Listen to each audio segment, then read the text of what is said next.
نحمده ونصلي ونسلم على رسوله الكريم أما بعد فأعوذ بالله من الشيطان الرجيم بسم الله الرحمن الرحيم قل أعوذ برب الناس ملك الناس إله الناس من شر الوسواس الخناس الذي يوسوس في صدور الناس من الجنة والناس آمنت بالله صدق الله العظيم إن الله وملائكته يصلون على النبي يا أيها الذين آمنوا صلوا عليه وسلموا تسليما اللهم صل على سيدنا ومولانا محمد وعلى آل سيدنا ومولانا محمد وبارك وسلم وصلوا عليه الصلاة والسلام عليك يا رسول الله وعلى آلك وصحابك يا سيدي يا حبيب الله۔ حضرات گرامی قدر، حمد و صلوات کے بعد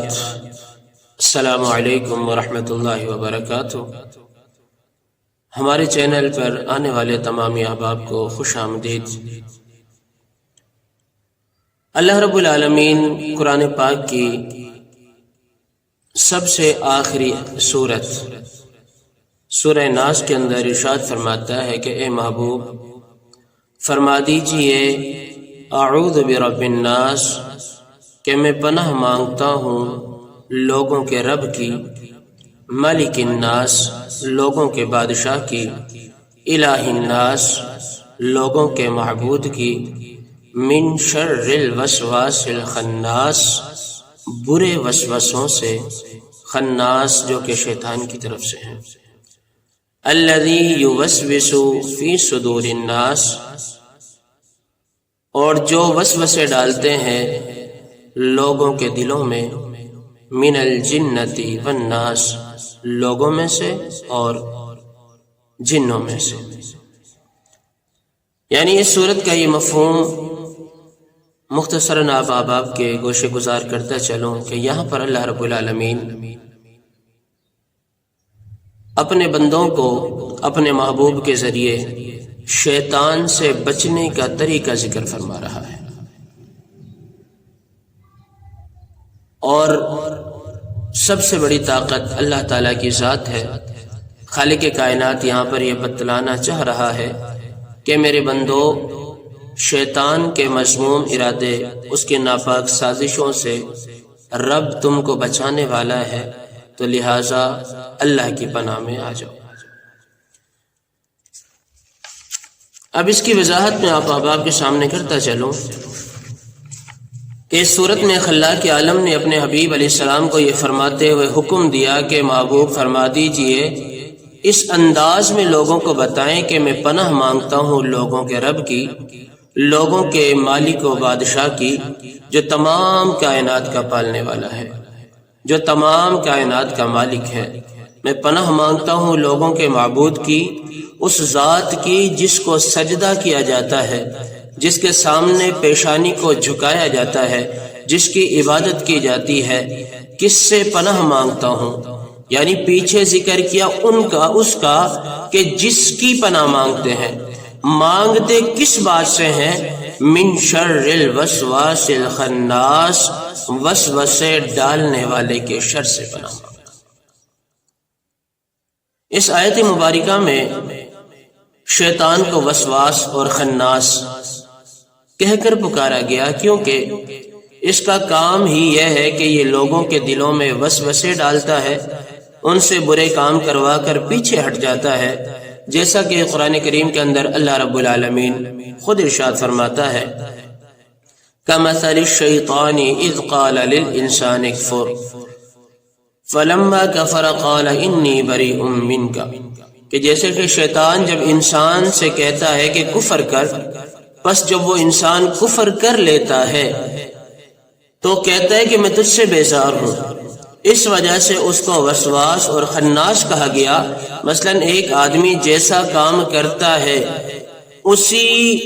کے مطابق اسی نام سے پکارا جاتا ہے۔ اگر کوئی اچھا کام کرنے والا ہوگا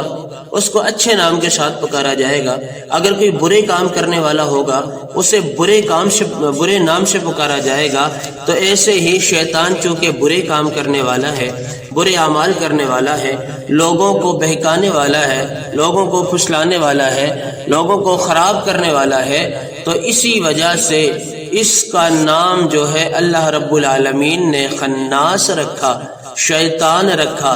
راندہ درگاہ یہ ہوا، کیونکہ یہ اللہ تعالیٰ کے بندوں کو بہکاتا ہے، ان کے دلوں کے اندر وسوسے ڈالتا ہے، اسی لیے خالق کائنات نے اس کا نام بھی خناس رکھ دیا۔ اب کہتے ہیں نا کہ ایک بڑا مشہور قول ہے کہ شیطان انسان کی رگوں میں خون کی طرح دوڑتا ہے، اور یہ واقعتاً ایک حدیث سے بھی ثابت ہے کہ یہاں شیطان بھی کہا جا سکتا تھا، لیکن خلاق عالم نے وسواس کے لفظ کا استعمال فرمایا، اور یہ بتانے کے لیے کہ در حقیقت اس بدبخت اور ملعون کا کام ہی یہ ہے کہ میرے بندوں کو صحیح سمت سے، صراط مستقیم سے ہٹانے کے لیے مسلسل وسوسے ڈالتا رہے۔ جیسا کہ حدیث شریف میں آیا، ان علی بن حسین، حضرت علی بن حسین رضی اللہ تعالی عنہما سے روایت ہے، فرماتے ہیں ان النبی صلی اللہ علیہ وسلم اتته صفیۃ بنت حی، بے شک نبی کریم صلی اللہ علیہ وسلم حضرت صفیہ بنت حی رضی اللہ عنہا آپ کے پاس تشریف لے کر آئی، فلما رجعت انطلق معها فمر به رجلان من الانصار، پس جب وہ واپس جانے لگی تو آپ ان کے ساتھ چل دیے اور دو انصاری شخص وہاں سے گزرے، فدعاهما فقال انما هي صفیہ، آپ صلی اللہ علیہ وسلم نے ان کو بلایا اور کہا یہ صفیہ ہے۔ قال سبحان اللہ، ان دونوں نے کہا سبحان اللہ۔ قال ان الشیطان یجری من ابن آدم مجرى الدم، حضور علیہ السلام نے فرمایا بے شک شیطان ابن آدم میں سرایت کرتا ہے خون کی طرح۔ تو اس حدیث پاک سے یہ پتہ چلتا ہے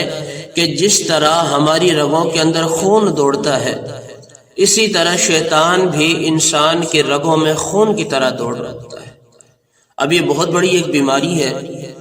چونکہ انسان جب خون کی طرح وجود کے اندر، انسان کے وجود کے اندر جب شیطان خون کی طرح دوڑنے لگ جائے تو پھر سمجھ لیں کہ ایمان کو بچانا بڑا مشکل ہو جاتا ہے، اپنے ایمان پر قائم رہنا بڑا مشکل ہو جاتا ہے۔ اور پھر اس کا علاج کیا ہے؟ اس کا ہر بیماری کا کوئی نہ کوئی علاج اللہ رب العالمین نے رکھا ہے، جبکہ اب یہاں ذرا سمجھیے گا، جبکہ خناس کا لفظ بول کر اس کا حل بیان فرمایا، جیسا کہ حضرت عبداللہ ابن عباس رضی اللہ تعالی عنہما سے روایت ہے، ان عبداللہ ابن عباس، حضرت عبداللہ بن عباس رضی اللہ عنہما آپ فرماتے ہیں کہ الشیطان جاثم، شیطان چپک جاتا ہے، علی قلب ابن آدم، ابن آدم کے دل سے، فَإِذَا ذَكَرَ اللَّهُ خَنَّسَ، پس جب وہ اللہ کا ذکر کرتا ہے تو پیچھے ہٹ جاتا ہے، وَإِذَا غَفَلَ وَسْوَسَ، اور جب وہ غافل ہو جاتا ہے تو وہ وسوسے ڈالتا ہے۔ مشکاہ شریف کے اندر، طبری کے اندر، ابن کثیر کے اندر اس حدیث پاک کو ذکر کیا گیا۔ معلوم یہ ہوا کہ شیطانی وسوسوں سے اگر نجات حاصل کرنی ہے، شیطانی وسوسوں سے اگر بچنا ہے، شیطان کے چنگل سے محفوظ رہنا ہے، تو اللہ کے ذکر کے دامن کو تھام لیں۔ تم اللہ کے ذکر کرتے رہو گے، خالق کائنات تمہیں شیطان سے محفوظ رکھے گا۔ علاج میرے مصطفیٰ نے فرما دیا کہ اس کی عادت میں شامل ہے کہ یہ چپک جاتا ہے دل کے ساتھ، اور اس کو چھڑانے کا یہی ایک واحد طریقہ، میرے محبوب نے فرمایا کہ اللہ کے ذکر کرتے جاؤ، اللہ کے ذکر کرو گے یہ تم سے پیچھے ہٹ جائے گا، اور اگر اللہ کے ذکر سے غافل ہو گئے تو پھر یہ تم پر حاوی ہو جائے گا۔ اور پھر آگے فرمایا کہ من الجنت والناس کہہ کر اس چیز کی طرف اشارہ فرمایا کہ برائی جنات اور انسان دونوں کے ذریعے پھیل سکتی ہے، یعنی شیاطین صرف جنات میں ہی نہیں بلکہ انسانوں میں بھی ہوتے ہیں۔ تو حضور علیہ السلام نے فرمایا کہ میں ان تمام برائیوں سے اور ان تمام برائیوں کے ذرائع سے بھی پناہ مانگتا ہوں۔